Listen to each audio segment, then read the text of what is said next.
Good evening, everybody. Good evening, everybody. It is Tuesday night. It's Tuesday night and it's cheese night. It's cheese night. Now, I'm so excited about tonight for purely personal reasons.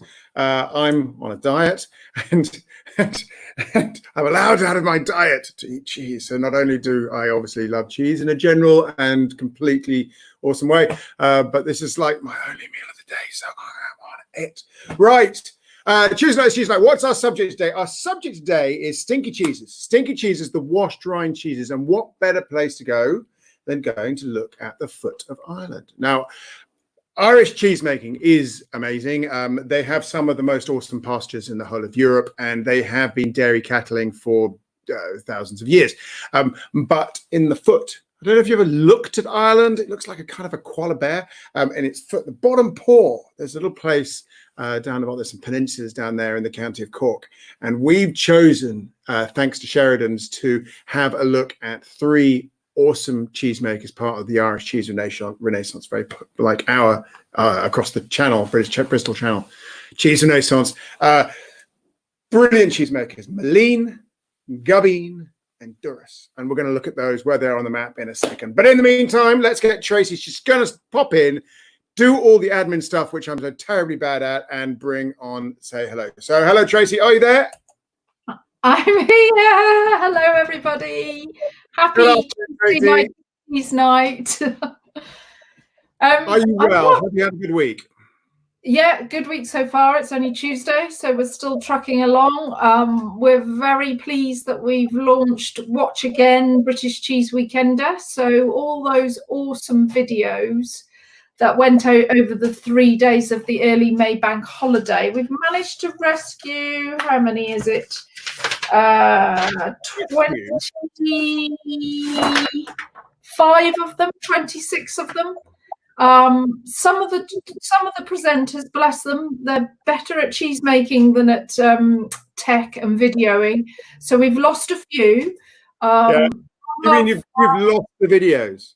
Yes, they went into the ether on the night of the... It's not the 1950s BBC. This is the modern world. Come on. Well, I think they were concentrating on their amazing knowledge and showmanship on the night. So, okay. Cool. Well, we were lovely to have the moment, and some things just have to be consumed and memory molecules only. So that's the way it is. But you've got 26 for us to watch, and you're going to be shouting about them. That's good. It was a great success. That we were very pleased. Yeah, we amazing amount of people got to see it. We had a recipe from His Royal Highness the Prince of Wales, which carried it on the Sunday onwards. And many of the cheesemakers are back up and making. So that's great. That's what we wanted to do. Good story. Good news story. So talking of good news stories, Tracy, I understand you will be a grandmother shortly. Is that right? Yeah. My eldest daughter is due in a week tomorrow, so I may be leaving. Your bag packed?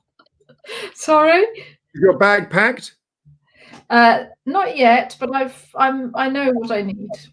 It'll be fine. I don't think she'll need me. She's very confident. Okay. Yeah. Right. Well, let's get back to some of the cheese. We'll start tasting these in a second, but let's talk about a bit of training so that people know where to find the best cheese knowledge in the world. We've got our e-learning coming up, and we've got, not only am I doing my webinar courses, which next one starts on the 1st of July, I think. But we've got Patrick McGuigan coming online to do webinars, and Kaneko, and she is reaching out to the good people of Japan. So she's going to be teaching Japan cheese from London. Is that right? Yeah, sure. So she's going to be teaching. She's doing some master classes to warm up with a Japanese retailer, cheesemonger in Japan. But she will be training the level 1 courses in the Academy level 1 course virtually, like you're doing as a webinar. To people in the UK or in Japan, and she's fairly bilingual, so she'll teach it in Japanese and English, so you can learn a little bit more English if you are Japanese. So very exciting and brilliant, because We still haven't managed to get the classroom courses back, obviously, yet. Yeah, watch that, Boris, though. He'll have us doing it by the end of the week, though. You know, it's all going to go wild. Well, and Patrick's going to do it. I don't know where Patrick is at the moment, but I'm very competitive with you, Patrick. My courses are better. Just saying, you know, Tuesday and refute that if you like, but I'm better than you are. Right. Tracy, anything else you want to say before you let me get on to the good people of Cork's wonderful smelly? This is aroma coming up here right now. I bet your wife's really happy, and your children, your girls, with all the smells from that fridge. No, go for it. Let's buy some cheese and hear all about these wonderful Irish cheeries. Oh, I know what I do need to say is Avril Malloy, who we've got 2 training partners in Ireland. So Avril is the Irish School of Cheese, and she's telling me about there is a wonderful Irish interactive map of Irish cheeses. Let me just give you the website. In fact, I'll post it up in the chat. It's irishcheese.ie, and it's an interactive map of all the Irish cheeses, so that's fantastic. And then our other training partner in Ireland is Sheridan's, so we're just waiting on classroom courses coming back, and then those classes will be carrying on in Ireland. Okay, so over to your girl. I've got the Sheridan's book here. I love that book. I have to say, it's bloody good. It's really bloody good. I have been doing a bit of my research on it and that kind of thing to make sure that I'm not going to talk complete manure all the way through this little 30-minute session. But so recommended. Kevin and Seamus, well done. Excellent book. Do you know, my son-in-law, who's about to have the baby, prints that book. Does he? Yeah, at Clay's in Bungay, where Fen Farm is. Well, it's not what you know, it's the cheese you eat. We all know that. We all know. Right, Tracy.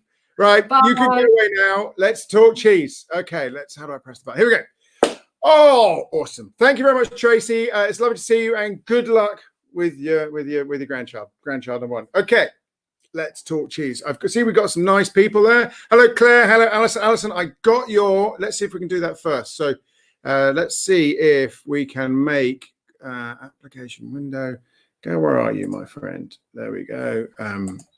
So Alison sent me an image of her.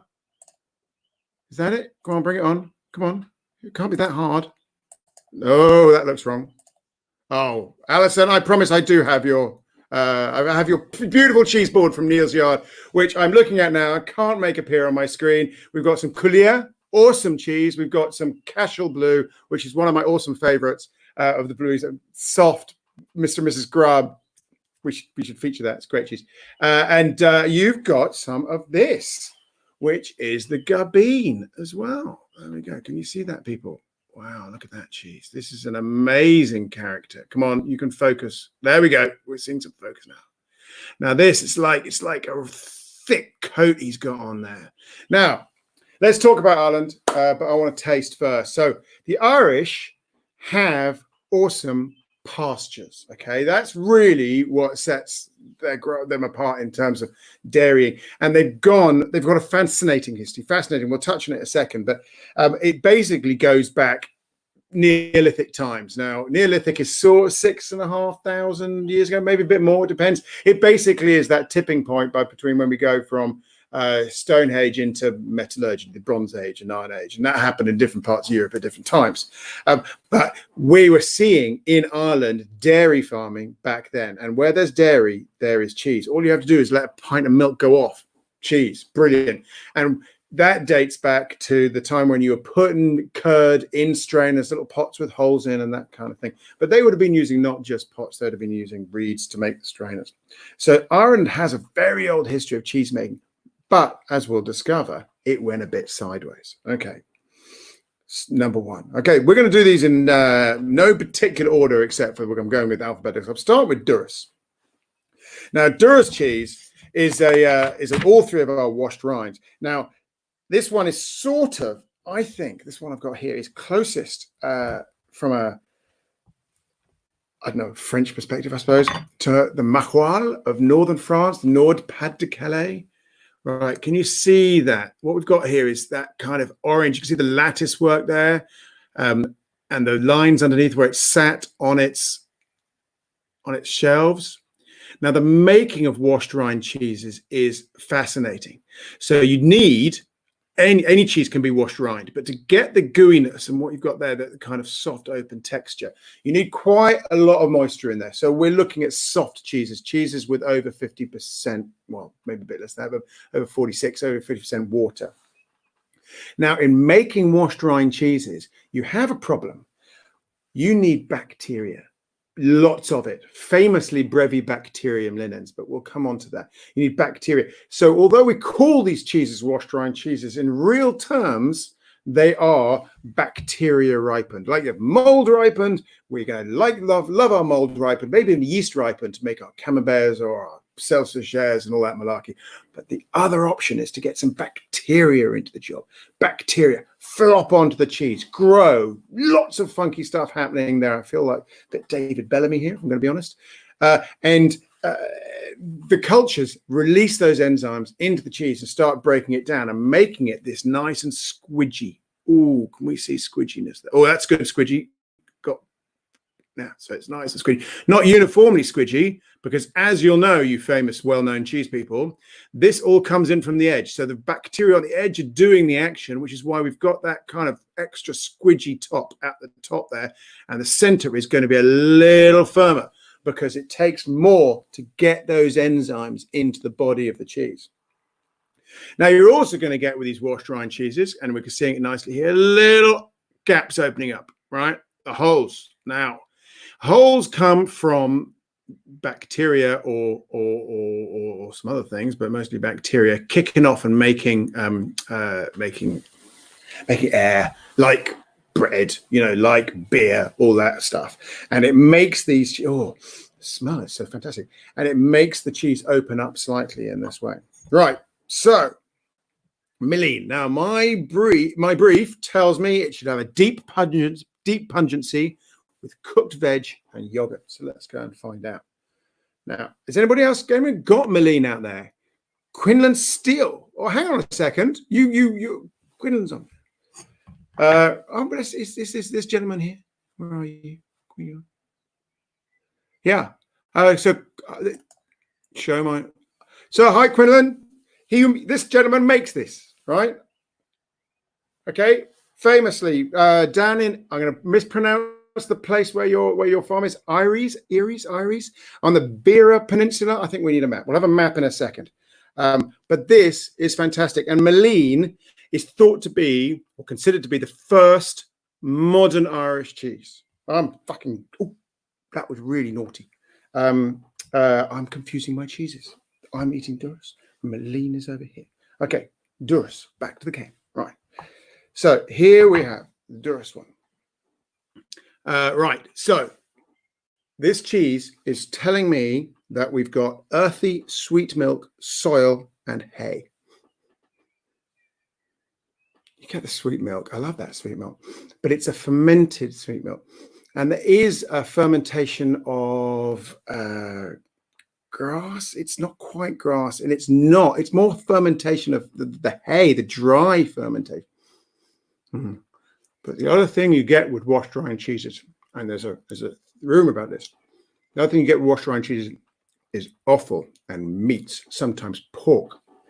And with this particular one, I am getting that offalness, which is delicious.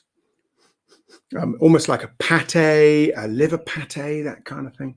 There's a lovely Welsh cheese as a something. What you don't want is to blow your head off with too much of the mustiness, that kind of aggressive farmyard notes. Some people really like that, and I respect that. If you like the cheeses like that, that is awesome. But I find these, I like to be able to taste the butter, the cream, the full dairy element of it, and not actually consumed. That is delicious. So what do we know about Durus? Jeff Gill started making it in 1979 in Cwmkeen, and I think it's time we started looking at a map. So now, as I said, oh, look, there's our cheese board. Where on earth did that come from? Marvelous. So let's have a quick look. Share screen. Let's stop that and bring on application Chrome tab. Stream. There we go. Okay. So that is the Beira Peninsula. So we're looking directly west there. So we're looking out over flattish grounds, going down into the sea, and then the mountains behind. Now, if I can make the magic work, we'll have a look and see if we can get the map up. And that will give me the magic of, there we go. Right, so here's Ireland. Down the bottom here, in the foot of the koala, we have our 3 cheesemakers. Can we see that? Most beautiful country. My wife has friends in Cork, and I can tell you that it's gorgeous as you look around here. So down the bottom, we've got Gabine. We've got Cúnkeen up here, which is the Dura. So we're making this cheese here. And over here, we have got Eries. Now, these are 3 peninsulas, the Sheepshead Peninsula, the Mizzen Peninsula. Ooh, sounds good. And the Beira Peninsula. Now, these 3 ladies have all been making cheese since the 70s, with Gianna Ferguson making the Gabine, making it since about 1980s. So we're really talking about the recreation of traditional farmhouse cheese in Ireland at the time. Let's get rid of you and go back to me. Now, let's look back at Irish cheese making. There is very strong evidence that 5,000 to 6,000 years ago, at the end of the Neolithic, beginning of the Metal Ages, there were enclosed dairy farms. Now, a lot of this, because we think of beef as being the sort of premium product, was thought to be beef back then. But as people are re-examining the evidence, there's strong evidence that beef was not a very good use of cattle, not a very good use of pasture, and dairying was much more effective. And in fact, you can see that in Irish history, in the number of names, and I tried to write some down here, the extraordinary range of names. It's like the Eskimos and their 1,000 words for snow, the amount of dairy products the Irish. So I'm apologize for abusing the Irish language here, but we've got Trementa, we've got Blathach, we've got Mulcan, Tanach, Fesha Grota, Grus, dozens of different names for, and these are all versions of buttermilk and cheese and butter itself. They have different names. They still have different names for butter at the lighter salt end of the spectrum or the heavy salt end of the spectrum, so that it would keep for longer. And if you look at the sort of foreigners who came to Ireland to describe it, there is so much talk about the gorgeousness of the Irish pastures. And one of the things that I love this one, Pliny the Elder, Pliny the Younger, said the northern tribes, and to be fair, he was talking about everywhere from Ireland all the way over Germany. So a lot of the northern tribes, he called us nations of barbarian butter eaters. I mean, I love that. The idea that I'm a barbarian butter eater, which I clearly am, is fantastic. And if you look at this emerging, then cheese was at the heart of it, not just butter. Although by the 1700s, going out of Cork Harbour was so much butter. Cork was the leading export of butter going out of Ireland, and it was going all the way around the world in the sort of 1700s. But interestingly, it all went a bit sideways from then on. And the amount of cheese being produced declined and declined and declined. And what you saw was a kind of growing myth amongst the sort of the Irish farming folk that you couldn't make dairy products and you couldn't do beef on the same pastures, which is complete manure, but people believe what people believe.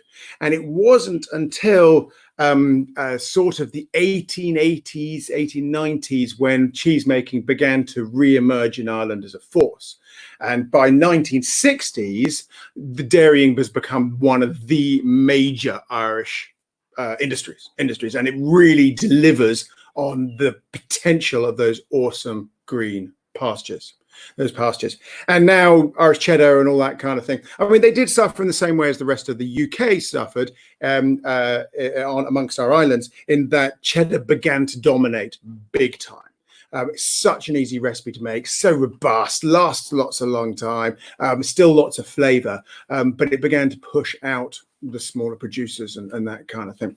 And it wasn't until people like Veronica Steele of Malene, people like Gianna Ferguson of Gabine, people like Jeffa Gill at Durrus in the 1970s started rediscovering artisan cheese making and made these acts of love that were going on down there. So we tried Durrus. So Jeffa on it, gorgeous. I love the Maroilles. I love this. This is a fantastic cheese. I really like it. And there's some, one of the things about, no, eat cheese, Charlie, eat cheese. Okay, up to number 2. We are going to Gabine, going back to our map. This is just north. This is down south. Now, which peninsula was that one? I'm lost. Irish peninsulas. I'm sure you could get lost.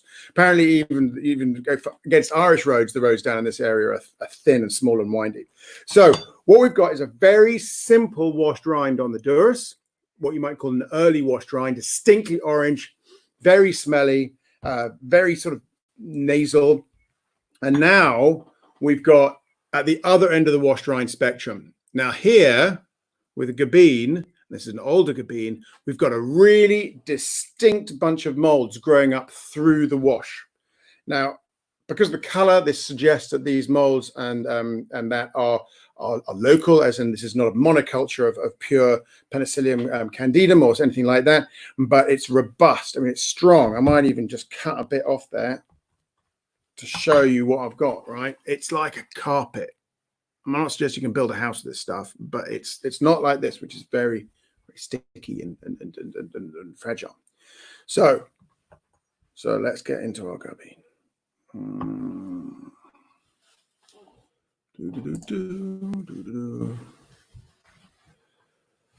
Ooh, I'm just going to pull it apart. I know that sounds a bit rash, but I love it. And it's interesting, when you pull it apart rather than cut it, you begin to see more of the structure of the curd. Can you see? Now, in some cheeses, bigger cheeses, hard cheeses, pressed cheeses, that kind of texture would be seen as a flaw. But this is not those cheeses. This is a young cheese, a soft cheese, it's a cheese with lots of water in it.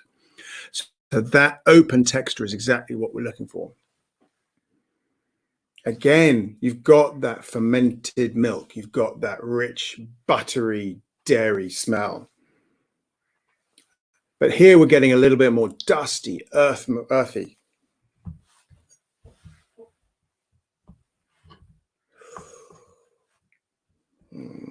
Now, the question you're probably asking is,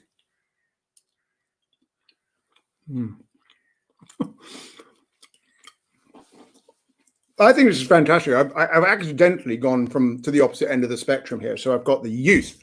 I don't mean young in like history. I mean, this is a young washed rind, and we need to talk about that. To now we've got an older washed rind, and this is just edging up into the moisture levels have gone right down. We're edging up towards almost like a, I want to say like a crumbly cheese, because it's got that dry, open, buttery texture, but then it comes round with the creaminess of the washed rind. Now, do you eat the rind?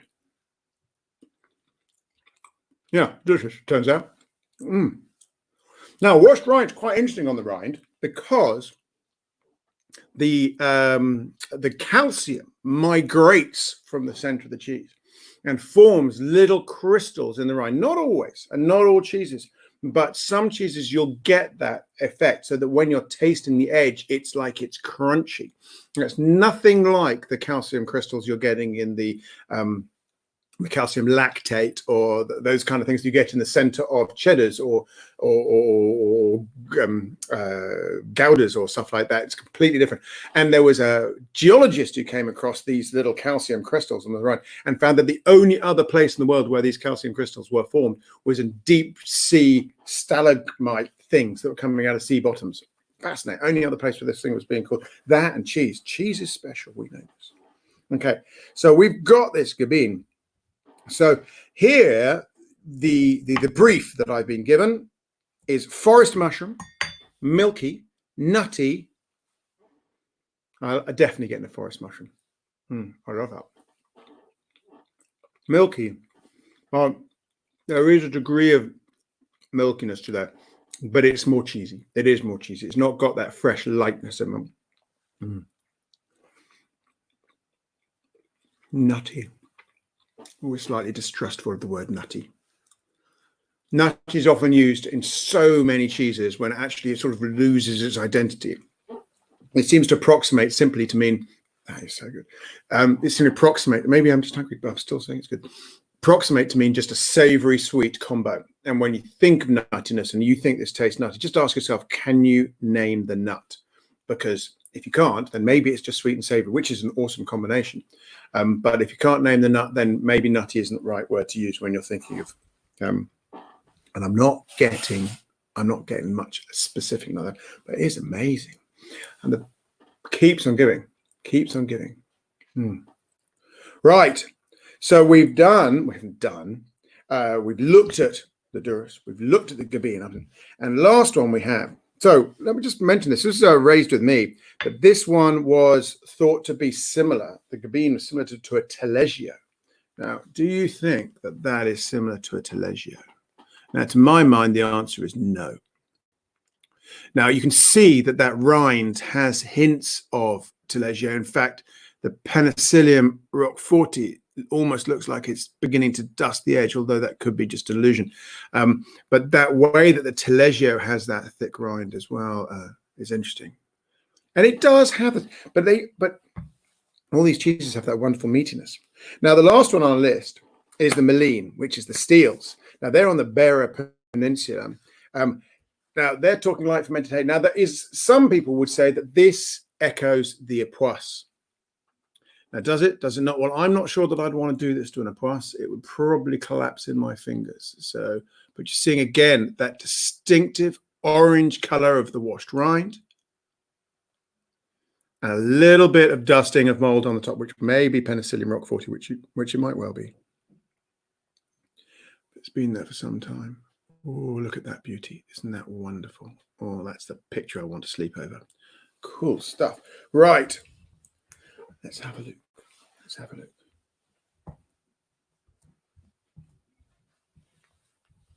Now, washed rinds are tricky, you know.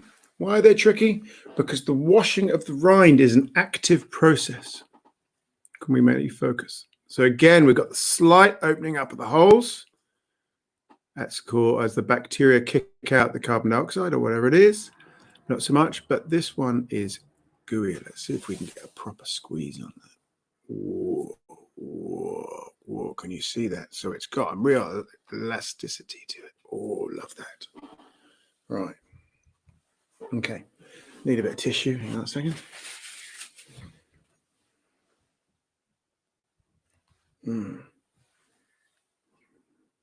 This has got the nose.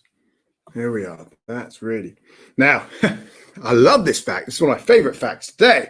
Quite a lot of favorite facts today. Like, did you know... Where's my other favorite fact over here? That... Where's it gone? A lady called Medba. She was queen of... I've lost my Queen of Clonarchy. Someone's going to correct me this, but she was killed by her nephew who threw a cheese at her. Right, put it in a sling. You know, one of those chaps like David and Glass. Boink, killed by a flying cheese. Not this cheese, I'd like to stress. Probably need quite a lot harder cheese, but that cheese goes right through Irish folklore like you wouldn't believe. Anyway, so back to the Malines. Bark is worse than its bite. Bite is buttercream. That's exactly what it is. It's buttercream. We're beginning to get the grittiness in the rind I talked about, where it's migrating calcium. And there's no fear in the rind. The rind is delicious. That's really good. I'm getting flowers. It's got hints of almost a cheddary note in that very, very small note. So we've got buttercream, cheddar, flowers, earth, meatiness. What's the meat? It's almost like a stock. It's like a pork stock kind of flavor. So not the offal notes. It's all the. That's really good. Oh, delicious, delicious. Right. Have I forgotten anything? Probably not. Right. So we have three fantastic. These ladies are mates, right? They know each other. They've been doing it for nearly 40 40-something years. They're properly creating something special down there in Cork. And there's lots of other things. If you don't know Cork, you should go. There's awesome cider down there, for instance, which goes very well with these cheeses.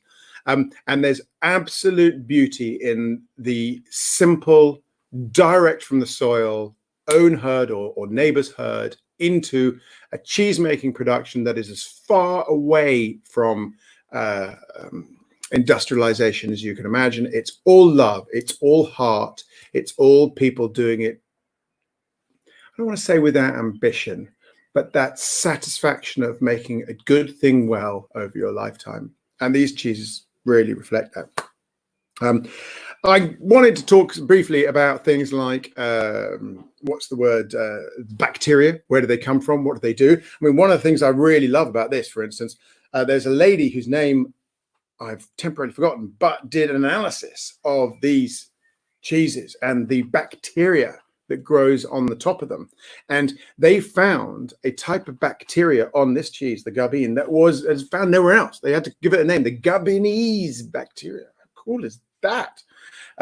So there's a lot of chat in cheese-making circles that this is all about Brevibacterium linens, which I'm no doubt those people who are in the know about. But these things are cities with people with bacteria coming from all sorts of different places. And the research done suggests that around 60% of the bacteria on the surface of these cheeses, they don't know where it comes from. And it's not because they're raw milk.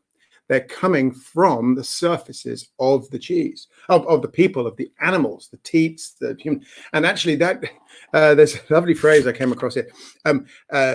These cheeses are often said to smell of boys' feet, which is like, right, nice. But the French have a phrase, l'odeur de pied de Dieu, the smell of the feet of gods. Now, how cool is that? You know, the smell of the feet of gods.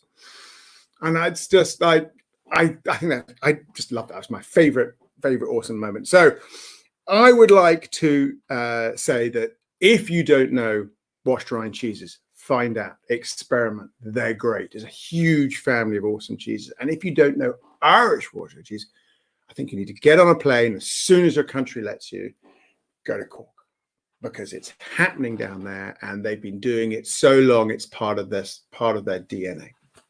So I'm going to begin to run up there, and I hope that you've enjoyed this day of Irish washed rind cheese.